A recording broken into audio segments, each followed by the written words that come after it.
एक दिन ऐसे ही यकायक फोन पे बोले कोई, मैं मनोज कुमार बोल रहा हूं। मैंने कहा आप मनोज कुमार हैं, लेकिन हैं कौन? उन्होंने कहा मैं एक्टर मनोज कुमार बोल रहा हूं। मनोज कुमार का नाम सुना है? 10 साल की उम्र थी, पाकिस्तान के एबटाबाद में पैदा हुए थे। 1937 में पैदा हुए, 1947 में भारत का विभाजन हो गया। लाहौर की सड़कों पर नंगी करके औरतों को नचाया जा रहा था और उनके पति, उनके भाइयों को ऊपर से कपड़ा उतार करके ढोल डलवा करके ढोल बजाए जा रहे थे और हमारे घर की महिलाएं नंगी नाच रही थी। यह नंगा नाच लाहौर में हो रहा था।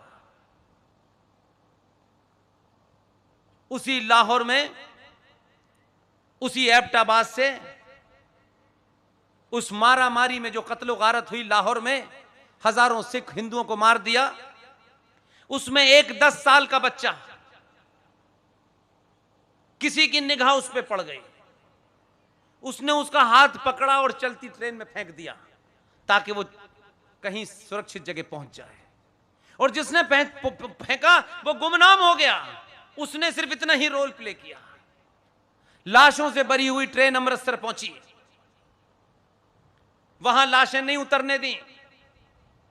वही ट्रेन दिल्ली पहुंची, ट्रेन का दरवाजा खोला तो लाशें ऐसे गिर रही थी जैसे गेहूं गिरता है। उसी में एक बच्चा रोता हुआ, जिसको पूरे खून से सना हुआ था, चोट उसके नहीं लगी थी। जब उसके रोने की आवाज आई तो लोगों ने कहा यह कौन हो सकता है। उसको नहलाया विलाया, कुछ वहां जो कैंप लगे थे वो कैंप में चला गया। और उसके बाद फिर वो कहां कहां भटका भगवान जाने। फिर दिल्ली के हिंदू कॉलेज में वो पढ़ने लगा। फिर कैसे वो मुंबई चला गया और फिर कैसे वो हिंदुस्तान का सबसे बड़ा हीरो बना, जिसका नाम मनोज कुमार है, जिसे लोग भरत कुमार के नाम से भी जानते हैं। 85 साल की उम्र है उनकी। मेरा उनसे कोई वास्ता नहीं था, लेकिन चीजें कैसे बनती हैं इसका विश्वास दिलाता हूं आपको। ऐसे ही कोई भाषण कहीं सुना उन्होंने, और कुछ लोग राजस्थान जयपुर के थे, उनसे संपर्क में थे। उन्होंने कहा भाई मुझे इस आदमी का नंबर चाहिए, ये कौन आदमी? एक दिन ऐसे ही यकायक फोन पे बोले कोई, मैं मनोज कुमार बोल रहा हूं। मैंने कहा आप मनोज कुमार हैं, लेकिन हैं कौन? मैं पहचानता नहीं था। ऐसी मेरी वार्ता हुई। और मैंने कोई बहुत फिल्में भी नहीं देखी, देखी भी होंगी बचपन में तो याद भी नहीं था। उन्होंने कहा मैं एक्टर मनोज कुमार बोल रहा हूं। मैं बहुत देर तक समझ नहीं पाया कि मनोज कुमार में क्या रास्ता है भाई। तब उन्होंने कहा कि मुझे किसी ने आपका नंबर दिया है, मैं आपसे मिलना चाहता हूं। मैंने कहा आप सच में वही बोल रहे हैं? तो 2-3 मिनट के बाद मैं उनकी आवाज पहचान पाया। तब पता चला कि ये मनोज कुमार है, जीवित है, स्वस्थ है। कोविड के जमाने मिल नहीं पाया। उन्हीं से मैंने रिक्वेस्ट की कि मेरी एक मुहिम में मेरी मदद कर दीजिए। उनसे मैंने कहा कि भारत की सबसे महान गायकार अभी चंद महीनों पहले उनका देहांत हुआ है। उस वक्त जीवित थी, बहुत अच्छी हालत नहीं थी उनकी भी। मैंने कहा मैं उनको इतना लंबा इंट्रोडक्शन दूंगा, वो बेचारी मुझे क्यों जानेंगी, मेरा फोन क्यों उठाएंगी? उनके बराबर के संबंध थे। मैंने कहा सिर्फ इतना ही कर दीजिए कि जो आनंद मठ में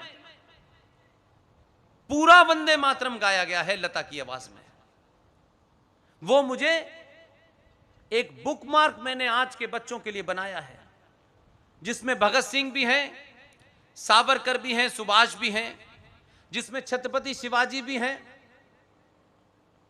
जिसमें महाराणा प्रताप भी हैं। उसके नीचे मैंने कहा एक QR कोड के माध्यम से मैं उस आनंद मठ वाले पूरे वंदे मातरम को QR कोड के माध्यम से इस्तेमाल करना चाहता हूं। और ये कोई बिजनेस नहीं करना, मैं आप जैसे लोग जो मुझे पैसा दे देते हैं उससे मैंने मुंबई के अंदर वो बुकमार्क छपवाया और उसमें वो QR कोड लगाया। और मैंने ये प्रण किया कि जब मैं इस पे बोलूंगा, लोगों को बताऊंगा कि भारत की संसद में कैसे पूरा वंदे मातरम बजा था, तो अगर आज के बच्चे ये पूछेंगे कि ये साहब आए थे, इन्होंने बात तो बता दी लेकिन पूरा वंदे मातरम मिल नहीं रहा, इसलिए मैंने उनके ऊपर QR कोड बनाया, क्योंकि आज के युवा बच्चे 1 सेकंड में स्कैन करेंगे और पूरा वंदे मातरम सुन लेंगे। यह मुहिम मेरी चल रही है। आज भी आपके बीच में हमारे साथी ओम जी ने कुछ बांटे होंगे, लेकिन मुझे खुशी हुई कि उन्होंने बांटे या नहीं बांटे मुझे महत्व नहीं है, लेकिन इस शहर पालनपुर की बेटी ने जब पूरा वंदे मातरम गाया तो मैंने कहा मेरा काम हो गया। यह मुहिम का हिस्सा है। हर कीमत पर कितनी बार भी बोलना पड़े, कितनी देर भी बोलना पड़े, कहीं भी बोलना पड़े, 2024 में भारत की संसद की जो नई बिल्डिंग बन के खड़ी होगी, मैं आज बता रहा हूं आपको, अभी तो जाने की परमिशन नहीं है। जिस दिन भी जाएंगे उसी दिन आत्महत्या कर लेंगे कुछ लोग। उस बिल्डिंग में, उस संसद में मेरी ख्वाहिश है, मैं अपनी तरफ से सारी ताकत लगाऊंगा। जिस दिन उसमें संसद की पहली बैठक हो तब पूरा वंदे मातरम बजे, उस मुहिम का हिस्सा है। इसलिए मैंने उस बेटी के कारण पैर छुए, और देर तक इसलिए छुए कि वो ये काम पूरी हिम्मत के साथ जब भी मौका हो करे। इसलिए बहुत सारी बातें हो सकती हैं, बहुत देर तक, आप चाहें 4 बजे तक बोल सकता हूं, लेकिन मैं उन गुजरातियों के साथ नाइंसाफी नहीं करना चाहता जिन्होंने देश के साथ इंसाफ किया है। इसलिए इस तरीके के लोग जो भी हैं, जब भी आए, आप दुनिया में ऐसे लोग हैं कि कम से कम यहां आकर के कोई ये नहीं कह सकता है कि ये लोगों के पास पैसा नहीं है। यहां एक आदमी तय कर ले कि उसे प्रोग्राम कराना है तो किसी की जरूरत ही नहीं है।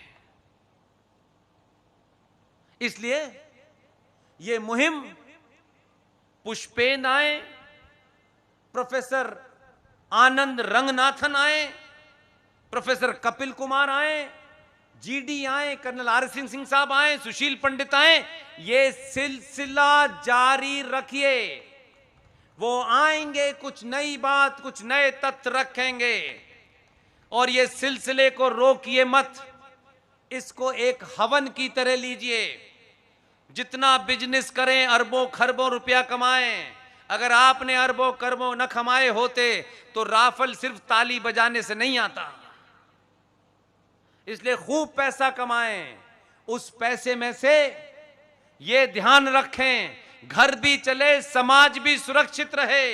लेकिन ये समाज, ये गुजरात जब भी सुरक्षित रहेगा जब जम्मू में जिस मुंह के दरवाजे से गज़वाए हिंद यानी ही भारत की धरती पर इस्लामिक जिहादी मुसलमान इस्लाम का झंडा फहराने के लिए, वो हदीस का जो हिस्सा है कि जब तक भारत के कोने कोने में इस्लामिक झंडा नहीं फैल जाता तब तक गज़वाए हिंद की लड़ाई जारी रहेगी। आपके आदमी ने गज़वाए हिंद करने वाला जो रास्ता था उसका मुंह बंद कर दिया है।